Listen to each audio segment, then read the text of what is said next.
अस्सलाम वालेकुम।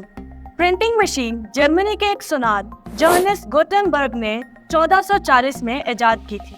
उस वक्त मुस्लिम तहजीब तारीखी उरूज पर थी। उस्मानी खिलाफत की अजीम सल्तनत पूरे एशिया तक फैली हुई थी। मजहबी उलमा ने फतवा दिया कि प्रिंटिंग मशीन बिदअत है। इस पर कुरान और इस्लामी किताबों का छापना हराम है और यूं 1515 में उस्मानी खलीफा सुल्तान सलीम अव्वल ने प्रिंटिंग मशीन के इस्तेमाल पर मौत की सजा का फरमान जारी कर दिया और मुस्लिम ममालिक पर ये पाबंदी तकरीबन 300 साल बरकरार रही। हाथ से लिखे नुस्खे प्रिंटिंग मशीन का मुकाबला कैसे करते? किताबों और रिसालों की धड़ाधड़ फरावानी से मगरिब जदीद उलूम का समंदर बन गया और मुस्लिम तहजीब बंजर सोच की जोहड़ में तब्दील हो गई। और जब जागे तो मुस्लिम उम्मा अपनी फिक्री बिनाई खो चुकी थी और आखिरकार 1817 में ये फतवा उठा लिया गया। जब इस्लामी दुनिया में प्रिंटिंग प्रेस पर पाबंदी थी, तब इटली के एक पब्लिशर पेगानिनो ने ये काम करने का बेड़ा उठाया, क्योंकि उस जमाने में इटली और इस्लामी दुनिया के दरमियान तिजारती ताल्लुकात थे और काफी अरब और मुसलमान वहाँ रहते भी थे। इस प्रोजेक्ट का मकसद तो सस्ते कुरान छाप कर इस्लामी दुनिया में बेचना था, मगर इससे कुरान की वसी इशाअत का आगाज हुआ। इससे पहले कुरान सिर्फ अमीर लोग ही खरीद सकते थे, क्योंकि हाथ से लिखे हुए कुरान महंगे होते थे। जैसा कि अरबी किताबत को प्रिंटिंग प्रेस के जरिए लिखना एक मुश्किल अमर था, क्योंकि अरबी हुरूफ की शक्ल हर्फ के शुरू, दरमियान और आखिर में मुख्तलिफ होती है और इसको मशीनी तरीके से लिखना मगरबी जबानों की निस्बत एक ज्यादा मुश्किल काम। मगर मिस्टर पेगानिनो और उसके बेटे ने इसका हल निकाल लिया।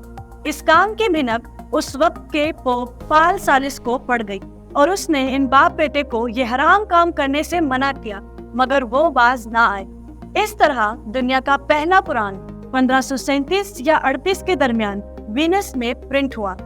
अभी कुरान की सारी कॉपियां प्रिंटिंग प्रेस के गोदाम में ही पड़ी थी कि वहां आग लग गई और सारी कॉपियां जलकर राख हो गई। मज़हका ख़ास तौर पर इस्लामी और ईसाई दुनिया में इस आग को खुदा की तरफ से एक सजा समझा गया। ईसाई दुनिया में इसलिए कि ईसाई ने कुरान को पब्लिश करके खुदा को नाराज किया है और उसके गजब ने ही इस आग को भड़काया है।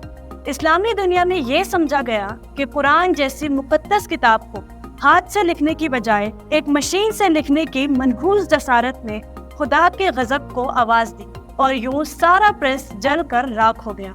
इसके बाद कई दिहाइयों तक इस्लामी और मगरबी दुनिया में किसी को भी कुरान मशीन पर प्रिंट करने की जरूरत न हो। कुछ मॉडर्न तारीखदानों का ख्याल है कि उस आग के पीछे पोप पाल सालिस का हाथ था, जो कि कुरान की ईसाई दुनिया में प्रिंटिंग को एक गुनाह और हराम काम समझता था। खैर, इसके बाद जर्मनी के पब्लिशर अब्राहम हिकलमैन ने दूसरी बार 1694 में दूसरी मर्तबा कुरान को पब्लिश करने की जुर्रत की और इस तरह कुरान पहली बार आम मुसलमानों की पहुंच में आया।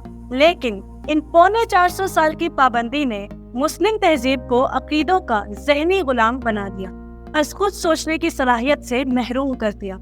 किसी ने फतवे के मुतालिक ना तो पूछा और ना ही सोचना गवारा किया कि अगर फतवा गलत था तो उसे क्यों नहीं उठाया गया। सवाल ये है कि इन फतवों के लिए आने वाले वक्त में क्या पेशबंदी की गई। ये फासला आज तक न सिर्फ बरकरार है बल्कि मजीद बढ़ता जा रहा है। मकाम हैरत है कि मुसलमानों को इस तहजीबी ज़िया पर जरा बराबर मलाल भी नहीं और ना ही ये बातें तारीखी निसाब में पढ़ाई जाती है कि नई नस्ल साबका गलतियों से सबक ही सीख सके। ये हमारी तारीख में किया जाने वाला एक जुल्म था और इस बारे में मौजूदा नस्ल को जरा भी मालूमात नहीं हो। ये कोई एक फतवा नहीं था। साइंस की हर इजादात पर इसी तरह के फतवे जारी किए गए और बाद में इसी से फायदा उठाने वालों में भी हम सब से आगे होते हैं। लाउडस्पीकर की अदना सी मिसाल सामने है। ये इजाद हुआ तो इस पर नमाज पढ़ाना हराम करार दिया गया। मौलवियों ने इसे शैतान का कान तक कहा और आज मामला क्या है सबके सामने है। मुसलमानों की नाकामी की सबसे बड़ी वजह यह है कि उन्होंने मॉडर्नाइजेशन के उसूलों को छोड़कर रिवायात को गले से लगाए रखा। ज़वाल की एक वजह यह भी है कि हमने आसानियां तकसीम करने की बजाय हमेशा मुश्किलात ही पैदा की है।